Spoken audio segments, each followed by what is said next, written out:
Hello guys, this is my next video on the some important and the very interesting topic that is bacterial disease के बारे में आज हम पढ़ेंगे। आपको जान के बहुत हैरानी होगी, जिस चीज़ को आप बहुत ही माइन्यूटली लेते हैं ना, बहुत लाइटली लेते हैं, वही चीज़ आपको कितना नुकसान करती है। फिर आप खाना खाते हैं, उसके बाद आप कहते हैं अरे यार मेरे तो कोई बीमारी नहीं थी, मुझे कैसे फूड पॉइजनिंग हो गई, मुझे कैसे क्या हो गया। आइए देखते हैं कि किस वजह से आपको क्या हो जाता है। तो आज आपको इसके बारे में नॉलेज मिलेगी कि हाँ, हम ऐसा काम करते हैं, इसी वजह से हमें बीमारियाँ होती हैं, और फिर कहते हैं कि क्यों हमें बीमारियाँ हो गई। ठीक है, आइए देखते हैं। देखिए पहला क्या है, टोमेटो स्कैब। देखिए जैसे टोमेटो हम देखते हैं तो उसमें अलग अलग तरीके के ऐसे से स्कैब्स हो जाते हैं। स्कैब मतलब धब्बे पड़ जाते हैं। बैक्टीरियल स्पॉट है ये, raised black spot surrounded by a yellow halo. ये देखिए येलो कलर की एक हेलो होती है, ये जो यहाँ दिख रहा है उससे घिरा होता है। दैट इवेंचुअली इसे हम स्कैब कहते हैं। ओवर इंडिकेट्स बैक्टीरियल स्पॉट है ये। A disease in tomato plant में दिख रहा है। That can reside in the seed, जो कि ये सीड के अंदर की तरफ पहुंच जाता है। ठीक है, रिसाइड्स मतलब सीड के अंदर की तरफ। Bacterial speak less destructive in is a bacterial speak. It's much smaller scabs rarely penetrate the skin. मतलब ये बहुत ही छोटा होता है। जब ये बहुत छोटे होते हैं तो ये स्किन के अंदर नहीं पहुंच पाता टोमेटो के। लेकिन अगर ये थोड़े से भी डिस्ट्रक्टिव टाइप के हुए, ठीक है, तो ये क्या होता है कि काफ़ी अंदर पेनिट्रेट करता है। बट ऐसे होता नहीं है मोस्टली। लेकिन अगर ये मतलब थोड़ा सा डिस्ट्रक्टिव नेचर के होंगे, क्योंकि यहाँ लेस डिस्ट्रक्टिव की बात कर रहा है। अगर ये मच स्मॉलर स्कैप्स हैं, रेयरली पेनिट्रेट करेंगे। जितना छोटा होगा उतना ही रेयरली मतलब होता है कम पेनिट्रेट करेगा the skin and can be scraped of with a finger nail. इसे हम फिंगर से ही हटा सकते हैं।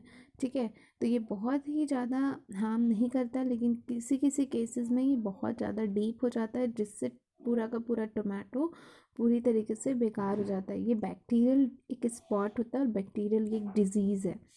ये देखिए ये पूरा टोमेटो अंदर की तरफ से पूरा ये बेकार हो चुका है। ये देखिए जो यहाँ पे येलो येलो दिख रहा है, इसी को हेलो के नाम से जाना है, जैसे हमने पीछे बताया HALO, येलो येलो कलर का हेलो है ये। ठीक है, तो ये हमारा टोमेटो में होने वाली टोमेटो स्कैब है। तो आप इससे समझ सकते हैं कि कितनी बड़ी ये बीमारी होती है, जिसको हम नज़रअंदाज कर देते हैं। एक टमाटर बचाने के चक्कर में पता नहीं कितने दिन हम लोग अपना बेकार कर देते हैं। आइए नेक्स्ट देखते हैं, पोटैटो स्कैब के बारे में देखते हैं। Potato scab is a common and disfiguring disease of potato. होता है डिसफिगरिंग मतलब होता है पोटैटो का कोई शेप नहीं रह जाता। ठीक है, पोटैटो ट्यूबर का। पोटैटो क्या है, एक प्रकार का ये स्टेम होता है जिससे हम फीड करते हैं। That affects potatoes wherever they are grown. जहाँ पे ये ग्रो होता है वहाँ पे ये डिजीज़ हो जाती है।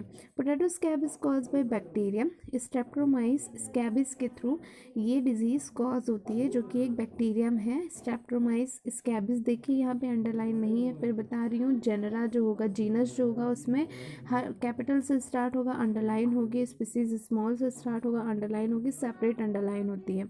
This bacterium is related to certain bacteria.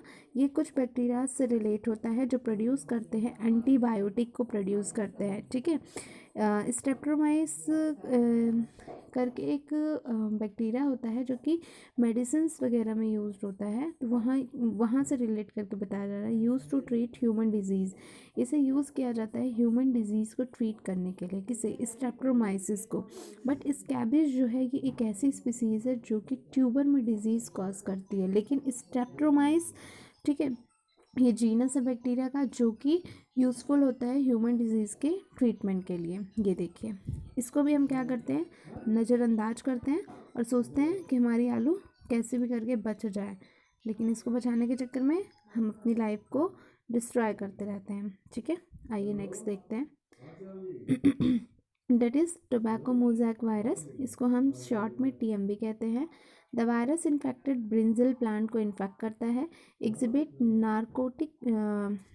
Necrotic mosaic symptom. Necrotic का मतलब होता है डिस्ट्रैक्ट, पूरी तरीके से वो खुरदुरा हो जाता है, ठीक है। There is a no known vector for this virus. इस वायरस को ले जाने का कोई वैक्टर नहीं होता।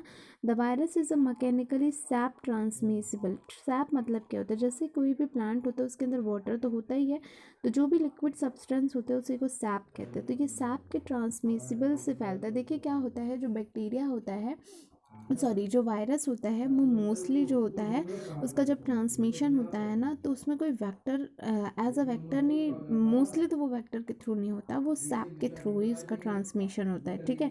एंड वो भी प्लांट्स के केस में बात हो रही है, प्लांट्स के केस में कोई वेक्टर नहीं है, वो सिर्फ सैप के ट्रांसमिशन से हो रहा है। And also through contact between plant, जब प्लांट के कॉन्टैक्ट में आएगा तो वहाँ भी सैप ही रिस्पॉन्सिबल होता है इसके ट्रांसमिशन के लिए।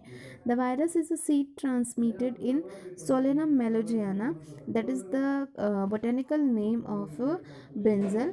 Seeds up to 7.4 is percent जब इसे बोया जाता है तब इनमें बताया जाता है कि हाँ इतने में ये डिजीज़ होगी। इसको शिशिक एंड यॉर्गेंसी ने दिया था 1991 में। उन्होंने इसके बारे में बताया था कि जो ब्रिंजल का प्लांट होता है हमारे घरों में, उसमें टोबैको मोज़ैक वायरस जैसी डिजीज़ हो जाती है, ठीक है। आइए देखते हैं कैसे होती है। ये देखिए इनकी पत्तियों पे क्या है, एक मोज़ैक। मोज़ैक मतलब होता है स्पॉट हो जाना, ठीक है। येलो ग्रीन कलर का क्या हो गया है, पूरी तरीके से पैचेस पड़ गए ना, देखिए ये स्टार्ट पूरी पूरी लीफ बेकार होने लगे हैं।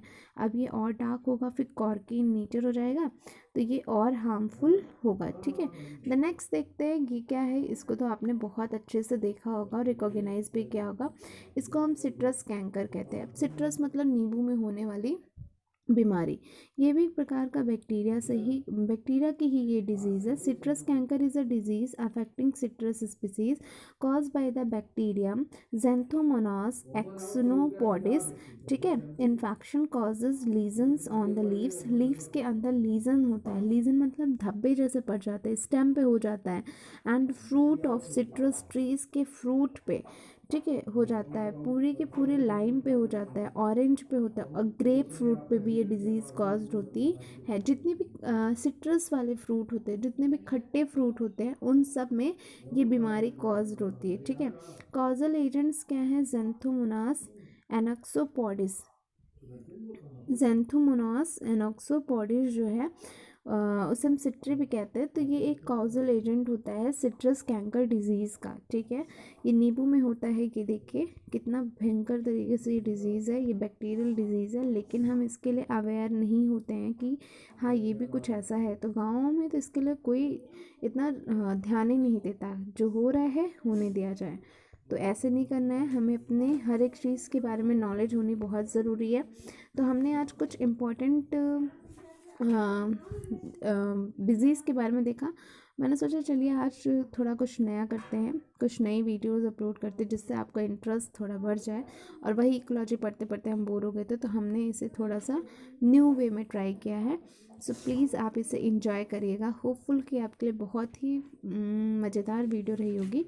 So that's all for today and I am come with another day this type of another new interesting things and concepts of concept which is related to our daily life, and I aware yourself to myself with myself about these type of disease and our daily life awareness. So thank you so much for watching this video.